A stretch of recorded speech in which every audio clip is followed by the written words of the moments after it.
This is the Enjoyer Podcast. I'm your host, James Dickson. Michigan is many things to the 10 million people who call it home. We have a main city, Detroit, that is known the whole world over. It's the kind of city that used to attract people like my grandfather who came up here from Louisiana, trying to look for a better life, trying to get a steady work and a job he could have never found at home. We have suburbs like the one I call home, Southfield, that can get you to anywhere else in the world. We just had a girl who goes to high school down the street from my house in Southfield not only get into Yale, but get about $5 million in scholarships. And then we have the great outdoors in Michigan. We have not only a beautiful natural setting that's commented on by anyone who's ever been here, but we have beautiful hunting, beautiful fishing, and all three of those things are under attack.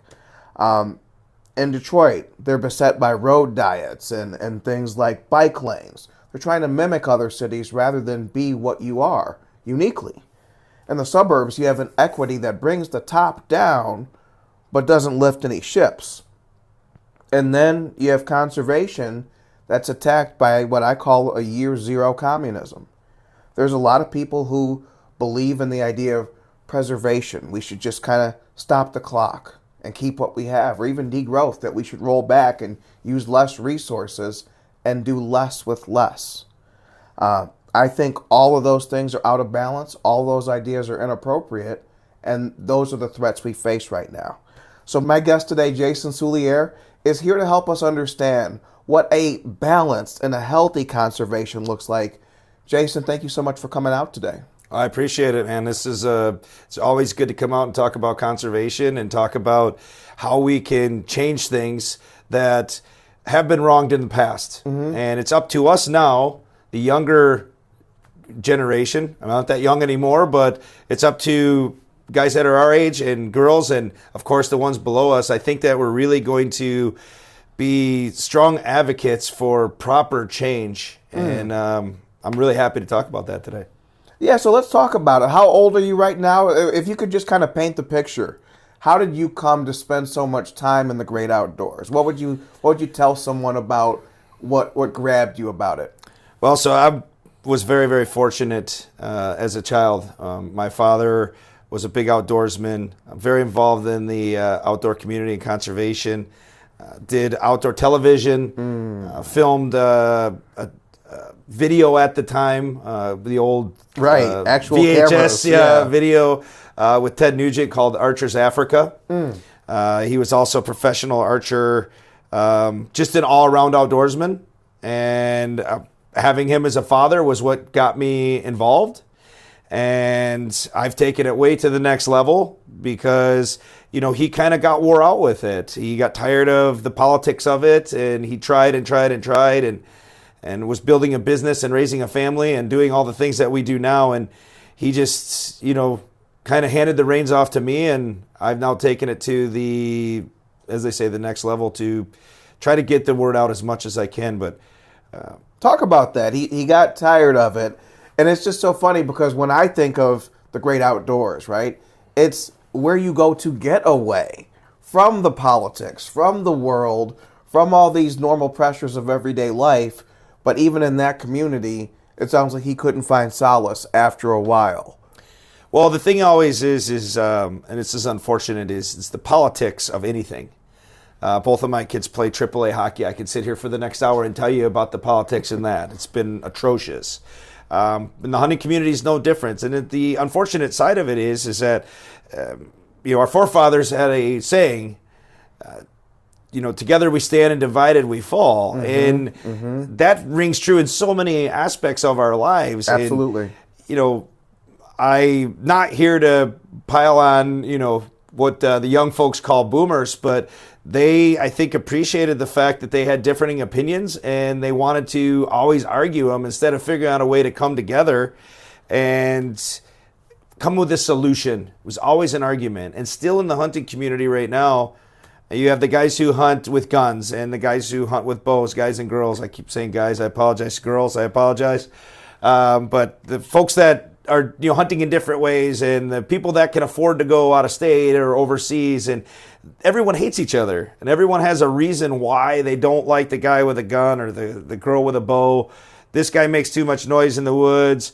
This girl maybe doesn't shoot well and wounds the animals, and they all want to fight with each other. They don't like the fact that there's estate hunting, or we call it high fence hunting. But there's a place for all of that in conservation, because those high fence areas that are protected and regulated have species that are no longer alive at all in their native habitat. Animals like the scimitar oryx and the addax that are from the Sahara Desert, they no longer live there. The only place that there's a sustainable breeding herd is in high fence estate areas in Texas. And now they're thriving to the point of there's certain groups out there that want to reintroduce them back into the African countries. To me, that's a huge success. Yet a lot of hunters are so against that because it's not the righteous way to do it, so they say. Help me understand this conflict within the community. I mean, outside looking in, it looks crazy, right? But then I think about Metro Detroit. Growing up, I'm 41. It was not uncommon for, if you're out of town, someone would say, I'm from Livonia, not Detroit. Like, just don't pin that city on me, And so we did grow up with that kind of wanting to be separate from each other. But anyone else from anywhere else looks at all of us as, you guys all live in Detroit. You know what I mean? You breathe the same air. You have the same bad weather. You cheer for the same bad sports teams. I mean, we're doing good now. Every reason to be united, but you find these little things to argue about. Why would that be in the hunting conservation community? I don't know. The answer and what's to even argue about? Like, I would think that the threats you face are common threats. It's 100% common. And the fact of the matter is you're absolutely right.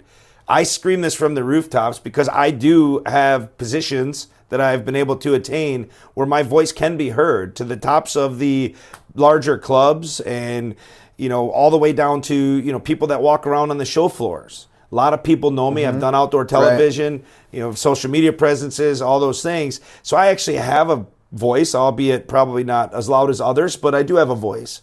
And I have this conversation all the time because it's something where we have to come together. We have so many different organizations that are out there to gut what we love to do and what needs to be done. Yes. And taking away our ability to provide our own protein from a renewable resource for our families that's clean, non-GMO, doesn't have all of the preservatives and stuff in it, because we can go out to my family farm, or you can come out to my family farm and harvest a deer, take it to a local butchery, have it processed there, and you have clean meat that was been eating the most natural things it could eat that came from your farm, and you're feeding your family with this.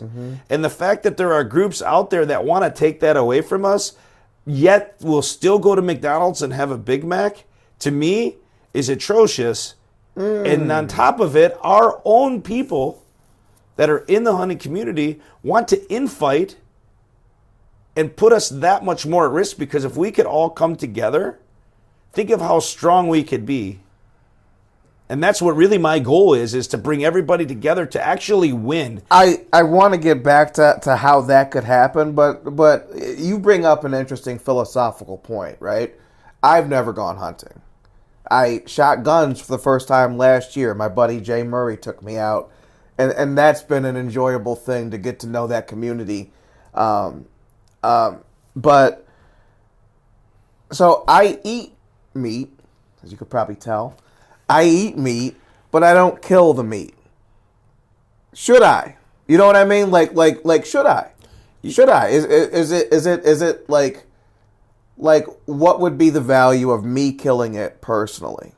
So the thing about it is that the should I thing is obviously personal preference. It's not my place to come and tell you that you have to go kill your steak tonight. That's not my place to say. What I'm trying to say is I don't want that right taken from you or me or anybody else, because Yes. wildlife Yes. is a renewable resource. And this is where we get away when we talk to the emotional folks who just think it's absolutely atrocious that you or me could take a life. Right. Yet they wear leather shoes. They have a Louis Vuitton handbag, a leather belt. They sit on leather seats in their cars. They're not vegans. Exactly. And even vegans put a much more larger impact on wildlife by the farming that has to be done in order to sustain all of the vegetables and all of the oils and things we need. They're killing millions of insects, voles, moles, mice, all of that. And of course, those aren't the big pretty animals that we want to go look at and say, oh, they're so pretty. But Right. The fact is that a life is a life. Doesn't matter how cute it is. And the fact that if I take a deer off of my farm, which I have more than what my farm can sustain, the impact on the earth is actually a benefit by taking a mouth that the earth of that area has to feed out of there, that I now take that meat and feed my family with. So I have more food for the deer that are there on my property. They're going to, of course, reproduce and make more deer. I'm going to get to feed my family clean protein that is from my farm. I can't trust it any more than from my farm. Yeah, people love to know the farmer. You know the farmer. Yeah, it's me. It's the beautiful thing. And I know what's going into that land. And I know that land has been in my family for over 80 years. And I know of course, there's all these typical things that humans have put into all of our earth around here. But other than what everyone has, there's nothing there. There's no GMOs. There's no preservatives. I encourage everybody to buy locally. I have a dairy farm down the road from my home we buy our milk from, because I know the farmer. And I trust that the milk he's giving me is good. I'm not saying food local again. Correct. Make human beings have the want and the knowledge of how to feed themselves if they ever needed to. I feel that we go to school and we get taught all this nonsensical stuff that most of us won't use in our lives, but we don't get taught to cook anymore. When I was in school, there was a home economics class. We got taught to cook. We had an oven. I remember home ec in middle school. By high school, it was gone. Right? We used to have a auto shop class. We used to have a woodworking class. We used to have all that. None of that's in school anymore. They want to educate you in things that, I'm not going to say they're unimportant, because they are, because there's rocket scientists and there's all these people that need advanced math and all that. But everyone does not need the college prep track. Correct. Some people need life skills. The world needs ditch diggers too. We've heard that saying forever. And there's no truer time of that than right now where we live. But at the end of the day, we need to be able to sustain our livelihoods for our families. That's really what, and we have a renewable resource. I don't know if you knew this or not, but in numerous cities around Metro Detroit, they are having an epidemic of overpopulation of white-tailed deer. I'm so glad you mentioned that, because I was going to ask about that a bit later. I was just in Farmington. Big deal, the deer call. I spent 10 years of my life living in Ann Arbor. That's a perennial issue. Why do we keep hearing so much about deer calls? And I think you have a perspective. We talked a little bit yesterday. Yeah. You have a more interesting perspective, because someone might say, why should they kill any of the deer? And to me, that's the preservationist mindset, right? That whatever is what should exist, and man should have no hand in it whatsoever. Help us understand how a conservationist mindset differs there. So the biggest thing is that we as humans we're beyond the fact of degrowth, as you call it. We can't. First of all, our population is too high. Right. We've made so many scars on the earth in every way possible. We've moved the earth from here to there. We've mined. We've created all of these things on our earth that we've done to it. Okay? And the only way back from that is for us to take control and understand that we have the ability, the wherewithal, and the responsibility more than anything to manage the earth that we've created. This earth we've created. Right. We now have to manage it, and that includes all of the flora and fauna. So we're not just talking about animals all the time either. We have all these invasive species. Every year we have a new bug that came from Asia and it's eating our trees and blah, blah, blah, blah, blah. All of these things are happening because of us. That bug would never get from Asia to here without being on a boat, plane, box, whatever. Yeah, I remember hearing about the emerald ash borer a few years ago. Then in water, you hear about Asian carp. Yeah. So we literally have it with, flora and fauna. Correct. And we can start to take that back as long as we're responsible. And the fact is that conservation is that. But the biggest thing we have to get beyond is we can't do everything on an emotional basis. We can't. I'll give you a for instance. So I'm going to use Farmington Hills as an example. There is a deer call there. Mm-hmm. And you have, on one side of the street, maybe you have Miss Susie that feeds deer out of her bird feeder, and she likes to see the deer. Absolutely. But then you have Miss Ann, 2 doors down, who has cut flowers in her garden, and she likes to go out and make bouquets, and the deer from Susie's place goes over to Ann's place and demolishes all of her flowers, and now she's upset. Mm-hmm. But now you have 2 different opposing viewpoints. Mm-hmm. At the end of the day, the fact of the matter is they can both have what they want. But Susie doesn't need 30 deer, and Ann doesn't need no deer. Mm-hmm.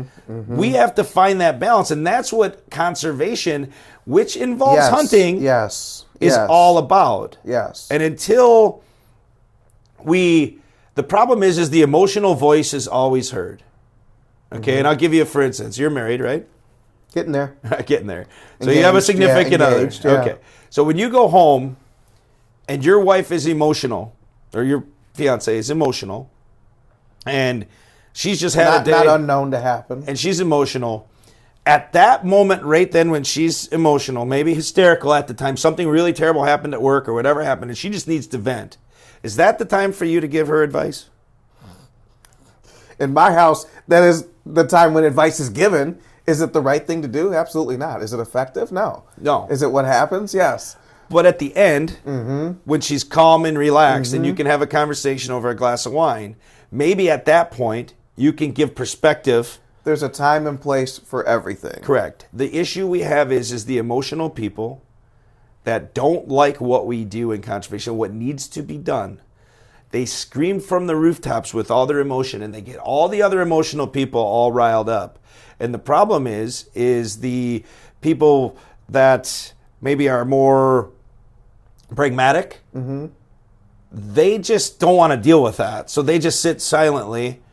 Well, I try to be the voice of reason after the fact. I want the people that are being silent, that really want something done, to have a voice as well. And I also want the emotional people to understand why. And I'm going to go back to the deer. Why do we have to kill the deer? Well, what are you going to do with the deer? We've seen Ann Arbor trying to make them so that they are infertile. I mean, stupid, chemically trying to do. We're playing with fire here. We're playing with nature. The bottom line is if we have extra protein, and we have people that want to eat it, I surely love to eat venison. Why aren't we utilizing that venison for what it's for? We have people still in Metro Detroit that are starving. We hear about it constantly. Gleaners and food gatherers. We hear about this constantly. So. And that's what I find so bizarre about the whole deer call thing, is that we do hear about food insecurity all the time. It's a good fundraising topic, but then you have too many deer. I'm no expert. I just play one on the podcast, but it seems that you could feed some of the people with some of the deer that are overrunning the place. You're 100% right. The issue is that the only Western country right now. Go to Europe, go to England, Scotland, France. Venison's on the menu. On the menu. At your high-end restaurants. At the restaurant? At the restaurants. You ever see it here? You go to Ocean Prime here in Troy and find the venison? How come? I'm glad you've talked about venison too, because I'm always at Kroger. I'm always at Meijer. You know, you can get any cut of steak you want. How come I cannot go to the store right now and buy venison with all the deer that are killed in Michigan? The answer is simple. The pork, beef, and poultry lobbies. That's the biggest problem. The federal government has told me, to my face, that, well, there's not enough USDA inspectors to have another protein point of sale to consumers. I said, well, why don't you create a tax on venison growers, right, to offset the cost of the USDA inspector? Industry historically foot the bill for regulators? I mean, correct, 100%. You said that very well. And then I've actually sat and heard argument from a lobbyist who obviously didn't have any idea about biology, telling me that the deer will compete with the cattle for grazing. And I was like, well, that's really weird, because deer are browsers and they don't eat the same thing as cows do. So there is no competition. We could literally set up a completely new market where cattle growers and farmers and ranchers are actually growing venison in a controlled environment. And we could, they could get in on it if they wanted to. Everything's pay to play, man. If there was money in it, same with, we could go to Africa and talk about elephants and lions. The reason that those are there is because it's pay to play. If hunters didn't want elephants, the locals would kill all of them.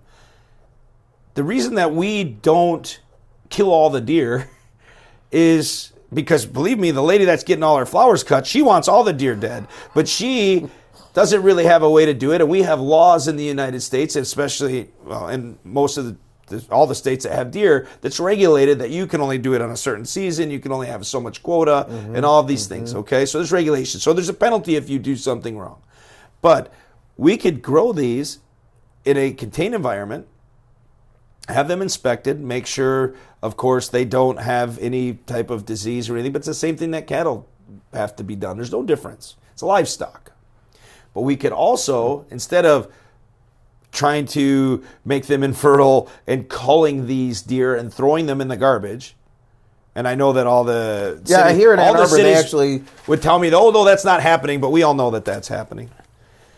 And they claim they're not throwing it away. Yeah, but we know that it is. And we could set up processing facilities. We could do live catches, because that's the rule in the United States, which is a good rule. The animal has to walk into the slaughterhouses, and I agree with that. But we could set up live catches. We could go into parks that are city-owned and so forth, set up live catch areas like they do with pigs in Texas, catch them, put them into a trailer, transport them to the facility, have them properly checked for, CWD is a big thing out there. Have them checked for that. If it has it, get rid of it. Get rid of the whole group, whatever you got to do. But if it's clean protein, let's get it to people that need it. And I would prefer to see it on store shelves. We have to get past the cattle, pork, and poultry lobbies to make them understand that losing a small part of what they do, what is it really going to change? Some people just aren't going to like it. They're going to like beef better. Whatever, chicken better. Okay. But why are we stopping somebody from getting it? I don't see duck everywhere. You might have to go to Whole Foods to get duck. Correct. But you know what I mean? But you're able to get it. Whereas something you said struck me, because I've been hearing about venison all my life. Even in Metro Detroit, I'm a child of the suburbs. I've always known people who've hunted. How have I never had venison? Because I'm not around when they eat it. And you know what I mean? Like, it's like someone has to bring it to you, and so you don't get to enjoy it. So I'll tell you this. If you came to my home for a visit, you're always welcome to come whenever you like, there'll be a charcuterie board. We always make one when guests come over, because I put the venison out on that charcuterie board because I want people to taste venison and to see that it is good. And it, if it's prepared wrong as like a steak or something, that can be gamey. But the way that I'm doing it for my charcuterie board, it's actually very, very tasty and nice. And there's many, many ways to prepare venison, just like there's many ways to prepare beef and pork and everything else. But we shouldn't be not allowing the people to have that option. to be able to purchase it mainstream, for it to be inspected and regulated. We should be promoting that. And why we don't do that is probably one of the most heinous acts on wildlife that there is, because go out on our roads, go drive up 75, drive up 69, see all the dead deer carcasses on the side of the road. We obviously have an overpopulation problem in Michigan. And we can alleviate that. We don't have to shoot every 1-year-old buck. Is that part of the problem, maybe, with, because I see the industry standpoint, but like I think about something like mass transit in Metro Detroit, and why it doesn't ever catch on is because there's a certain stigma. Because for 70 years, as long as anyone's been alive, if you have the money to have a car, you have a car. And if you don't have money, maybe you take the bus. Motor City, man. And so you don't want to be the guy taking the bus, because everyone's going to assume that you're broke and that's the reason you're doing it.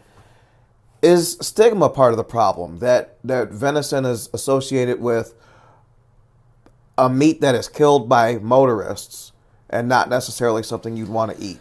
I don't think that it's that. I think that there is a stigma of that it was killed by me and not, or you or whoever has a license, and not killed in a slaughterhouse with USDA certification. I mean, I think people. So it's not seen as clean. I don't know about that, because anybody who's a hunter sees it as the cleanest, because there's no preservatives. That's the key. And I think that's a disconnect maybe between how the community sees it and how the average person would see it, right? The average person thinks you want USDA involved. You guys don't have USDA involvement and say it's the cleanest. So someone might be saying, how could it be, right? How do you know?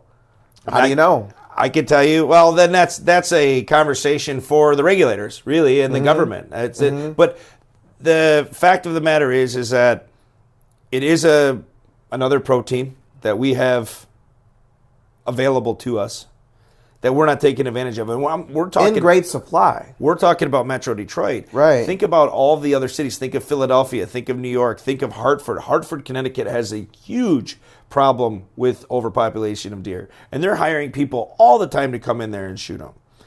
And again, they're just not utilizing the protein. But what I'm saying is we can start by collecting the wild deer, and there's a shelf life to that. You start taking 30-40% of the deer population away in the city centers and all that, you're going to start seeing it dwindling outside of there as well. That's why we have to have, beyond that, if we're going to set a market and get rid of a problem at the same time, we have to allow the farmers and ranchers to also profit from raising them in order for us to not only be able to sustain the demand, but also to create a new industry. So it's not just that what would be killed is what's called. Some deer would be grown to be killed. Correct. Why not? Why the heck not? Exactly. And there's zero, none of the animals that we currently eat in the United States that are, I should rephrase that are ate and found at normal grocery stores like Kroger and Meijer and those places are browsers. They're all grazing animals, or pigs are omnivorous, chickens eat bugs and grain and everything else. But nothing is just eating branches, leaves, and sticks, which is what deer do. So there's really no impact to have them grown in order for us to eat them. And it's just another different tasting protein. I mean, guys like me, I actually prefer eating venison at times over eating beef or something else. As someone who's never had it, I'm sure you get to have this conversation often. As someone who's never had it, what can you tell me about venison? Again, it's all about preparation. I like to, because venison is very lean, so in order to get it to hold together at all, you have to mix it with something that has a little bit more fat in it. So either beef or pork, you'll mix it with it to make it have a little bit more fat. But what we eat venison in a lot is we'll ground it in a burger, we'll eat it with spaghetti and things like that. And what it doesn't give you is... venison spaghetti. Oh, it's amazing. Lasagna, any type of a filler meat that you need, venison. It's so clean. Oh my god. Because there's no fat in it. Right. But the thing about it is that it's not going to be for everyone. Like for me, a venison steak, you try to cut the tallow off. The tallow is the thin membrane on the outside of the meat. And sometimes it can be a little bit gamey. So I actually prefer to utilize my venison. I'll either, cut it up into little strips and fry it and make it into something else other than just having a steak and eating the steak. Now, that's me. There's guys out there that would argue and be like, the steak's the best part. That's their prerogative, and I have no issue how they like it. But there is a place for it, and it is actually very tasty, and it does give you a different texture, feel, everything. And again, the difference between that and burger that's been piled with GMOs and preservatives is the cleanliness. And we've been led to think that the latter is the safe thing and that the former should be viewed with suspect eyes. Like, I don't know about that venison. Give me the pumped up burger. Well, if you listen to our Secretary of Health and Human Services, Robert Kennedy, he will tell you that that's bunk. Look at how much stuff has been completely banned already. Dyes and these things. And this is just the beginning. Once they delve into this over the next 3.5 years, there's going to be a huge amount of things that'll be found that are poisonous. I mean, think about it. I mean, you and I both know people that, are young and have cancer and have health issues and have all this stuff. That's a direct result of what we're ingesting, whether it be our air, our water, our food, but that's what's causing it.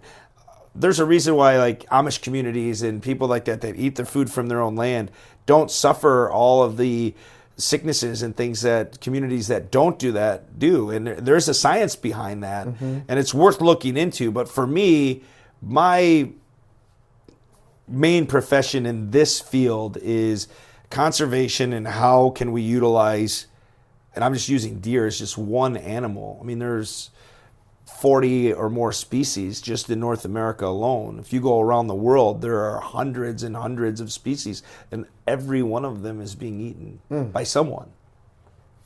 So if you want those species to live out there, when I say species, I'm talking about species that people would eat in general. There's thousands of millions of species of things, but these are like mammals and big, large animals that people would eat in general. And the only way to keep those animals around is they have to have a use. So if we're not eating them and people aren't paying to hunt them, which is a huge thing overseas, what use do they have? And if something doesn't have the use to humans, what do humans do to something that doesn't have a use to? They get rid of it. And that's what strikes me is that the preservationist approach, the degrowth approach, is so out of balance. What I hear you talking about is the balance between man and nature. Correct. What I hear the conservationists of old is talking about the balance between business and nature. Sometimes a business might need to use that river to travel on, but we also want it to be safe enough where you could fish out of. Correct. Like we all need to be able to get a piece out of it. Whereas when you look at who you're up against now, Dana Nessel wants to unplug from Line 5, which every plane at Metro Airport gets their fuel from Line. It can't happen. Vegans want us to stop eating meat today. Stop killing meat. What I hear in degrowth is do less with less. I hear an imbalance. I hear almost a supremacy of nature, a nature worship that to me sounds out of line with biblical dominion, where we are the driver and we have to decide what's best. So if it means fewer deer, if it means, you know what I mean? We can't just accept what exists as what should be. It was our role to decide these things. Talk about the differences there. So the biggest difference is as a conservationist, which is what I fashion myself as, we want to live in harmony with nature. And not be dominated by it. Correct. And not dominate it. No, neither one. Yeah. If you have somebody who is truly loves conservation like myself, I'm the guy who stops, and I will stop an entire highway of traffic to go take a turtle that's walking across the road and put him across so he doesn't get ran over. You will never find a lover of animals in the outdoors like myself. However, I've also in my life hunted and shot personally thousands of mammals, birds, and other species in my life. So that sounds like a hypocritical thing. Help people understand how hunting is not a contradiction with conservation. Correct. That's what we have to make them understand is that you have to control the species and control them to a point of where science tells you that this is the right amount of this species for this amount of area. And there are biologists out there that make tens of millions of dollars that's their job to do. And we need to believe what they're telling us, not make believe out of emotion that what a person that gets paid millions of dollars should do is wrong. You go to a doctor who gets paid money and he tells you need surgery, people aren't arguing with him. They might get a second opinion, but if 2 or 3 doctors say you need a new hip, you're probably going to get a new hip. The problem with hunting, especially hunting is a stigma, even more than fishing, which is crazy to me because a fish is a life, a deer is a life. But people are like, oh, fishing's okay. People pull the fish out of the water. It can't breathe. It's sitting there gasping till its last breath. It's flopping around, not able to breathe. It would look like me if you had me on a 6-hour hunt without my inhaler. There you go. But then, the guy goes and fillets it and eats it. And I believe in that because if you have more fish than you need and you can eat it, great. But and some people are against all of it, and that's okay. But some people will say, well, my Uncle Jimmy fishes, and that's okay, but you better not shoot that deer. That, to me, is a hypocrite. That, to me, is BS. The bottom line, what we have to do is we have to have, like I said earlier, a harmony between everything. It's like tuning a guitar. It has to be in tune for it to sound good. Right. If you leave a guitar sit in the barn for 16 years and go out and try to play it and you think you're going to go have a concert, it's not going to work. And that's where degrowth is. You can't just leave it sit there and think it's going to be okay. Nothing works that way. The bottom line is with conservation is you'll never find someone who loves the earth more than somebody who actually plays on it. Yes. I play on the earth. This is what I love. I love the animals. I love watching the birds, and I love seeing all of these things when I'm out in nature. The squirrel and the groundhog and all those things. Doesn't mean I want to kill all of them. I certainly don't. Now that's interesting. You love it, and so you want to play on it. I don't find that the Dana Nessels of the world play on it. Oh, they claim to love it, but they don't use it. No, they hate it. That's the problem with these folks that want to go basically tell a narrative to try to get support from other people that are that like-minded, and it's the scream of the uneducated. If you want to have a voice about conservation, then go out there and live it, play on it. Absolutely. And then come back to me and say that it's okay for one animal to be overpopulated and that animal is decimating another animal for no reason, and that we should do nothing about that until that one animal destroys the population of the other animal. And I feel like we learned about food chains in school and about the balance between the animals and nature. And we just throw all that out because of emotion. Because of emotion. That's the biggest factor. This is the reason why, and not to get political because I certainly don't want to do that, but this is the whole reason why the United States of America is so divided. It's because you have a very large group that are very emotional. Men, women, children, all creeds and colors. They're very emotional. They can't get beyond their emotion. And then you have another group of people that are like, you know what, I just really want to live my life, but I want my freedoms.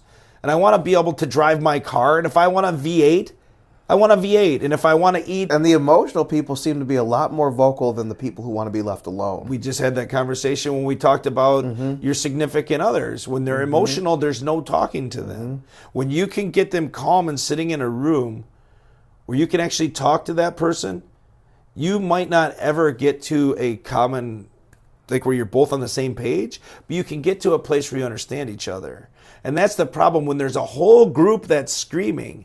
One person can't break from that group to try to understand, because then all the rest, they're automatically the enemy then. I mean, look at Elon. Everyone loved Elon when he was making electric cars and doing that. But as soon as he stepped out of what they Absolutely. believed him to be, he was attacked. And whether right, wrong, or indifferent about what Elon did, the bottom line is that you make electric cars, you do this, we love you so much, blah, blah, blah, blah, blah. And then all of a sudden he's like, yeah, but I don't like this stuff that's going on, so I'm going to step out of this side and go to that side. And then he was a pariah. They were burning his cars in dealerships. I mean, that to me is the epitome of everything that I'm talking about. Absolutely. You cannot... That was degrowth speaking, not environmental Yes. lovers, not environmental concern. So I think about, 120 years ago, probably the most famous conservationist, Theodore Roosevelt, Iconic, right? Whereas today, environmental concern might be viewed less as Ted Nugent, more as Dana Nessel. How did we get to that place? Where have all the conservationists gone? Why has that fallen off where what you hear about, and especially the people who hold gavels and power, is this preservationist, year zero, don't use anything, we don't have dominion, we're all equal with the animals. How did we get there? The bottom line is the true conservationist has been stigmatized. I mean, just like there's so much we could get into this. I love Ted Nugent. I think he's great. I don't think that he's the best voice just because he's so far on the other side that it's basically two people yelling at each other across an open field and no median. No middle ground. Yeah. And I believe what Ted Nugent says is accurate. But I just think he's in a place in life where he doesn't have to deliver. He delivers how he wants. And that's okay. But that's a different tool than building Correct. a movement. We have to build a movement, and we have to start with my next big push in my political career. And I'm not planning on being in office, I don't think. But I want to create a movement where it's a flex to do something to benefit Earth. No more where, you have a Lamborghini and your wife wears Louboutins and, she has a Hermes purse. Like, I want to make it where that's not the level of I made it. I want the level of I made it. Consumption. Exactly. I want the level of I made it being like, hey, I own 10,000 acres in northern Michigan, and I have, taken out all the invasive species. I've brought it back to what it was. Now, you still have to maintain that because the invasive species are still outside your walls. You still have to maintain it, and that's conservation. Conservation is maintenance. Conservation is not, let the invasive species and everything we've brought here just devastate everything. It's about that's maintenance. the naturalistic fallacy, that whatever happens, whatever the animals choose to do is fine. No, we were given that role of dominion. Speak on biblical dominion, if you could, as applies to conservation of land, as applies to these deer calls. I mean, again, the very first book of the Bible says that human beings are here to be the stewards of the land, and it goes on further. The fish of the sea, the animals that roam the earth, all the flora and fauna. It says that in the very first book of the Bible. And again, I'm not going to get religious here, but the fact is that the Bible is a set of parameters that our higher power set down upon us through his voices that said, here's a book of laws and rules that I would like you to follow by. And that is in the first book. That's like the First Amendment of the Constitution of the United States. The right to freedom of speech. In my opinion, the right for me to hunt and fish is my freedom of expression. Why should anybody have the chance to take that away? Now, do I feel that it has to be regulated? Can we go and fish every walleye out of Lake St. Clair? No. It has to be regulated. That's the beauty of the North American model.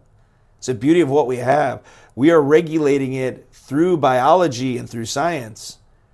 We know that there's this many walleye in Lake St. Clair because they did a study, and that every year we can take out 30,000 fish.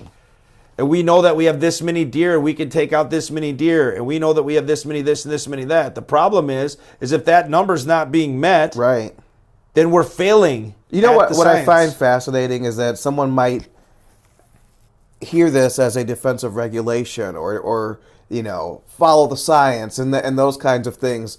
Those arguments that are typically used against freedom. And it goes back to this idea of balance, right? So talk about that balance. What are we balanced between? You have the degrowth on one end. You have the conservationist in the middle. Who's on that other pole of bad use or overuse? Those are the consumers. They don't give back. They just take. These are, there's corporations, large corporations. There's individuals. On the wildlife side of that, those are your poachers. Those are the people that are working outside of the rules that have been set in place by people who understand the biology. Right. And people that are, poisoning the land by putting toxic things out into it, and people that are bringing in invasive species, that are cutting down trees that they're not supposed to. Those are the takers, and those are the ones that truly, both that far side that I disagree with and the middle, which is where I am, we both hate that side equally. And they view you as... They like to try. Right. The degrowth people view you as a conservationist as along the lines of a taker. They try, but there's no science behind what they say. That's the biggest problem. Emotion is great until people are tired of hearing it. And if you haven't noticed, just last year's election, people are tired of hearing the same old crap and rhetoric. They're tired of all of this. You're a bad person. You're a bad person. I don't want to hear I'm a bad person because I like to hunt a deer in my farm. I won't stand for it. No. I won't stand for it because I've seen what you people celebrate. Yes. So for you to call me bad is actually high praise. A guy I've had on the show, a good friend of mine, Joshua Lysak, this writer online, ghostwriter, he talks about how bad reviews from bad people are good reviews. So you get a 1-star review for someone who hates your lifestyle or that you choose to be free, that's a badge of honor. No, and then that's the thing. So that voice is going away slowly, a little too slowly, and I think the damage is done. The reintroduction, and we could talk about this for hours, but the reintroduction of wolves into the lower 48 of the United States was probably the single most detrimental thing that's ever happened to the United States of America from a conservation standpoint. Really? Why would that be? There was no regulation put in place on wolves. There was no forward plan as to what would happen when they overpopulated. And then the Endangered Species Act was never repealed on them. They were never taken off the list. And the federal government was allowing Sally from Hoboken, New Jersey, and Jamie from San Francisco to vote on it because it's a federal thing, but it was impacting, Bob and Jim from Montana and Wyoming, and is eating their livestock. And not only that, has decimated the elk, moose, and deer herd in the western United States so horrifically. Not only that, has decimated the deer population in the Upper Peninsula, and is basically, before the introduction of wolves into Michigan, we were 1 year away from having a huntable moose population in Michigan. 1 year. Now, the only place that we have moose left to speak of is Al Real. And a couple of years ago now, they released wolves there. So we probably will no longer have wolves in Michigan, or not wolves, moose in Michigan any longer because of bringing in a species that doesn't belong here. And this is the... Were they trying to throw nature out of balance? What were they trying to do? They were trying to degrowth. Go back the way it was. Yeah. Yes, but here's the problem, and this is the issue with wolves, and I don't want to spend a lot of time on this, but this is something I feel very strongly about. So in the United States, the lower 48, we had gray wolves. Okay, we had them from here. We had them from even to the East Coast Appalachians, all the way through the Southwest and all the way up. There were different variations, but they were all gray wolves. Mm-hmm. The gray wolf maximum weight was around 80 pounds. Okay, our forefathers, because they wanted to raise livestock, they eradicated, poisoned them, killed them, whatever they did. They got rid of them. Okay. Do I think that was right? No. Do I think they should have killed 20 million bison? No. But that's what happened. So now we have to deal with it, right? But in the degrowth, folks, massive amount of wisdom, they're like, well, the only place that has wolves is Canada. We'll just go get some wolves from Canada and bring them back. The problem is that those wolves are timber wolves. So those wolves can get up to 160 pounds.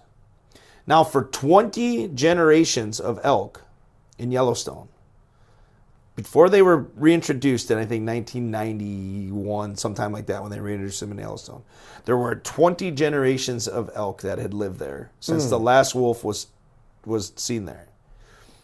Then you reintroduce this wolf that now is twice as large as the wolf that was native to there, and now 20 generations of elk have never seen them before. So now they're like, oh, there's a cool dog, and then the dog's ripping their throat out. God. So it has decimated the Bob Marshall Wilderness, Yellowstone area, and the problem is the growth preservationists or whatever is like, oh, it's really saved the Yellowstone River habitat. BS. Yeah, I've seen that. I've seen that argument made. That's the biggest crock ever made. You know what the worst part is? Do you want to eat a wolf? But Are you even allowed to? I mean, eat anything you want, I guess, but if I was like, hey, I'm going to have wolf for dinner, you'd probably, it sounds like a dog, right? Right. But if I said I'm going to have elk, oh man, that's a delicacy. Elk is a wonderful. Maybe the only time in a life I get to try elk, right? Exactly. But for me, even I could have elk a lot. I would love to have elk because it's a delicacy. It sounds like what happened with the wolves was the introduction of an invasive species. It's 100% what happened. And now they've put them under the Protection of Endangered Species Act, where these states have now taken it into their own hands. So protected invasive species. And these states have now finally taken it into their own hands with federal court injunctions and everything else against it to start to manage these animals because they're destroying a protein-producing animal. They're destroying the population of elk, moose, deer. I remember on Yellowstone there was a scene where a wolf was killed and one of the ranch hands said, these guys have Facebook pages. Like, these guys are superstars. Like, they're not to be touched. Exactly. And so that whole thing was a government-created circumstance. Correct. You didn't just wind up there. And so when I went to Yellowstone the first time with my family, I think 1987 or 88, there were elk everywhere. It looked like you went into a park. Huge elk just walking around, bugling and whatever. I went to Yellowstone in 2021, I think, and I saw a lot of bison. I even saw a bear. But I saw a handful of elk inside Yellowstone. The Bob Marshall Wilderness, which is between Montana, Wyoming, and most of it is in Idaho, that used to be one of the places that was the greatest elk hunting area probably in North America ever had. Back when I was young and a kid, my dad had hunted there. Now you cannot find an elk there. You cannot find them. They're gone. The problem is that the wolf population has expanded, ate all of their food. Now they're predating livestock and everything else. And they've just now finally starting to regulate it. But frankly, it's so bad now where they're starting to go after bighorn sheep and things like this that are also very limited populations of them. And that's the problem. So the hunting, compared to a wolf will eat 30 elk in a year. One wolf, 30 elk in a year. So now I think there's 5,000 wolves. Think of how many elk they eat in a year. It's 150,000 elk. That's insane. That's an insane amount. So when you start thinking about that compared to, the 10,000 elk that are harvested each year by hunters, and I'm speculating on that number, this is the whole problem between degrowth, preservation, and conservation. If that were up to me, we would have a lot of elk. We would utilize the protein to eat. I'm not saying we don't have to have any wolves, but we need to say, okay, Yellowstone Park can have 6 wolves or 12 wolves or whatever it is. And that's it. And when there's 13 wolves, we shoot one of them. Right, where instead of us having to do a wolf or an elk call at some point, have enough where there's natural eating of the wolves happening, or the elk. You have a natural balance between the species as opposed to man having to do it. But wouldn't you rather cull the elk and feed people? I mean, that's where my position is. We are the what's important. And that's the other thing is I've had people tell me that I've had people threaten me online and things that because I kill animals, they would kill my kids. And, what? Oh, yeah. I've had people say they would throw acid on my kids, all kinds of stuff, crazy stuff, because I kill animals. And I'm like, you guys we are all nuts. eat animals, and we all benefit from animals being killed. Someone had to do it. Why are you worse for doing it? This is the lunacy that is partly why you don't hear our side screaming from the rooftops, because these crazy people will come to your house and try to do something. You know, there's a picture, it was online of me with my dog. I love my dog. I mean, dog's part of my family. And they were basically threatening my dog. I'm like, well, you don't want me to kill animals, but you want to kill my dog? Like, what are you doing? What's wrong with you people? So the problem is the emotion makes them crazy. And they just don't know how to, put their emotion to good use. They only know how to put it to a bad use. And one of those same things, they were doing an elephant cull in Zimbabwe because they have to. And there's a big outcry about it. And one of the people that were doing the cull put it out online and said, okay, we can relocate these elephants to a place in Africa that doesn't have elephants, but it's going to cost you $25,000 each or something, whatever the number was. And do you know how many of those anti-hunter people that want to save the elephants ponied up $25,000? Zero. Zero people. Yet a hunter goes to Africa and shoots an elephant, it costs $100,000. They pay $100,000 to hunt an elephant, $25,000 to relocate it, $0 paid. That $100,000 that they pay goes to the community, goes to the chief, goes to education, goes to anti-poaching, goes to all those things. So one elephant lost its life and an entire community thrives when they're already overpopulated. To me, that makes a lot of sense. And this is the argument that I have, and I'm not afraid to have the argument. The problem is that, just like my father, I'm getting worn down with just constantly being told that I'm wrong when I know that science and life and my personal experiences and the experience of everybody who lives amongst the animals are telling me that I'm right. But because somebody who lives in a high rise in Chicago tells me I'm wrong, I'm supposed to just say, oh yeah, thank you. You yelled at me and told me I was wrong, so I should believe you. Jason, I want to thank you for taking the time. We'll get you out of here on this one. We have people at the Enjoyer who are at the early part of their hunting journey. We had a guy, my editor, Mark Nida. I think he was out doing a hunt, and basically he didn't get anything. He got skunked on his first one. We have people trying. We have people who listen and who are involved with us, who are really, trying to do more, because this is our inheritance. We do live in a beautiful state. What advice would you give someone who's just starting off in the great outdoors, whether it's hunting, fishing? What's something small someone could do to get started? Well, the first thing that I would recommend people to do is just start to find people local to your home that actually do that, and ask them if you can join them to go learn, to see what it's about. Of course, prior to somebody going out and hunting with a firearm or a bow or whatever, they need to be taught proper safety procedure and all those things, which a person who hunts and or fishes would be happy that somebody's showing interest. So 99 out of 100 people are going to say, yeah, sure, come over. Let me show you. Let me take you rabbit hunting. We belong to a pheasant hunting preserve where you can go hunt pheasants. Things like that, where, start small like that, because it's hard to get permission to hunt on a lot of private property nowadays. I own a company. It's called Inferno Outdoors. It's more for putting people into, it's hunting tourism. So it's more sending people somewhere. Absolutely. So it helps people to go out west to hunt. You're like a hunting travel agent. It's exactly what I am. Yeah, booking agent, consultant. But for somebody learning, it's a big expenditure. So usually when somebody's trying to learn, and I try to take like my sons and daughters' friends, I'll teach them to shoot, teach them about gun safety, as long as it's okay with their parents. And then if they still seem interested afterwards, I'll take them out to hunt.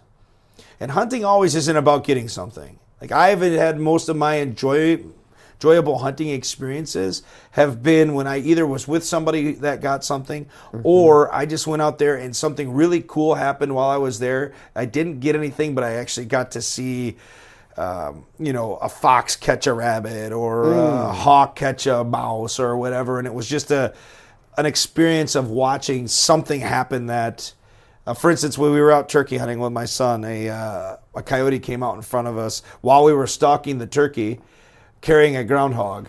And I had the coyote, and I was like, man, I really want to shoot the coyote, but the turkey was also there.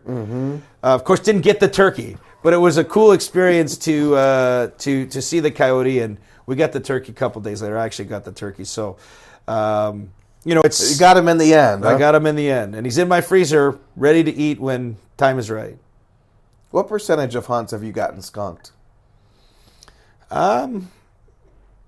If you count like each night out bow hunting, like at the farm, a lot, I would say probably 80%.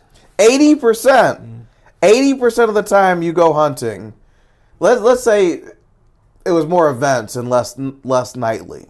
What would that number be? Oh, so like if you go on a guided hunt, like if I send somebody out to guide on a guided hunt, they're going to get their animal. That's different. If I send someone to Africa and they have a list of animals, they're going to get the majority of what they're after. I'm saying that I go sit at my farm and I'm hunting a specific deer. I see. That's what I'm talking about. But when I go on a hunt that's overseas or somewhere, that's those guys' job. If you just wanted a deer. Yeah, well, then you could get one every night. If you wanted a deer, I'm pretty fussy because I've shot so many deer. I mean, I've shot deer my whole entire life in Michigan and other states, and this is why now I get more enjoyment going elsewhere and experiencing other cultures and So you've been there, done that in Michigan. I do, but I still. How many animals have you killed, would you say? Animals or species? The thing is when I was young, I used to do some culling projects and things like that. Oh, so your body counts. Thousands. Insane. Yeah, so I used to do culling projects, and I don't really do it anymore because as you get older, you start to just. It's not what it wasn't. It's not really enjoyable to just kill to kill. It's not sporting. But there's a reason behind it, and I understand it has to happen, so I'm not against it. So, but I mean, Just not your thing. Not my thing anymore. When I was young, I used to love to pull a trigger, but now it's like, I'd rather have someone else that's young and starting get that experience. But now I'm mostly after trophy quality animals, trying to take the best animal from that situation. That meaning the oldest, the one that's on his way to die, he's no longer breeding. Those types of things. That's the right animal to take from the situation. And a lot of the places where I go hunting now, because I'm in a financial and different situations where I can afford to do it, I'm going to an area that maybe only has one license or two or three licenses. So when you go into that area as a conservationist, I want to hunt the oldest animal that's at the end of his prime, take that one out of the gene pool and allow the next group to come in and maintain the species. And for instance, I was in Austria 2 years ago hunting ibex, and we found 3 ibex. One was very, very old. The other one was bigger. As far as the trophy size was bigger. The older one had rubbed his horns and they had made him a little shorter than what they were. But I ended up taking the older one, and he was 14 years old, which is way on the age spectrum at the end. His bottom of his hooves were completely rotted out. He would not have made it through the winter. So me taking that one out allowed the younger one, which at the time was 11, which was much bigger, to grow. So now there's another license available that I'm selling in this area because I bought the license. It's available this year.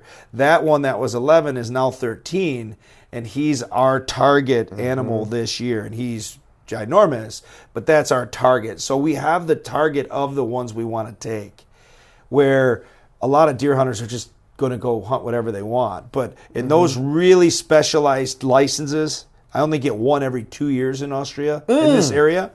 You're especially looking for that one specific animal that you want to take. How can you know it'll still be there? The only thing that can get them there is wolves. And if the wolf gets them, then the wolf gets them. But there, they regulate the wolves. So there's only a couple. But if he gets that old one, then he gets it. Okay. But then there's another one, younger one behind. And if there's not one of age to shoot, we just don't use the license. It's simple. This is conservation. This is what me as being that person is there for, is to maintain and steward that herd. All the way from Michigan to Austria, I have control over that herd on that mountain in that area of how we manage it. So that's the whole key of conservation, is to manage. You're the chess player. Absolutely. Jason, tell me where people can find you online and what you do. So social media, on Instagram, it's inferno.outdoors. Facebook also, it's Inferno Outdoors. And then www.infernooutdoors.com. Tells a little bit more about what I do on the hunting side of things. Conservation stuff, we're just ramping up. I kind of do that on the political side. I kind of do that on my own quietly. Just because it ruffles a lot of feathers sometimes, and I just try to do what I have to do without all Absolutely. of the fanfare, as they say. Right. Well, thank you so much. Thank you, buddy. Really I appreciate it. you taking the trip to Troy. Great stuff. Absolutely.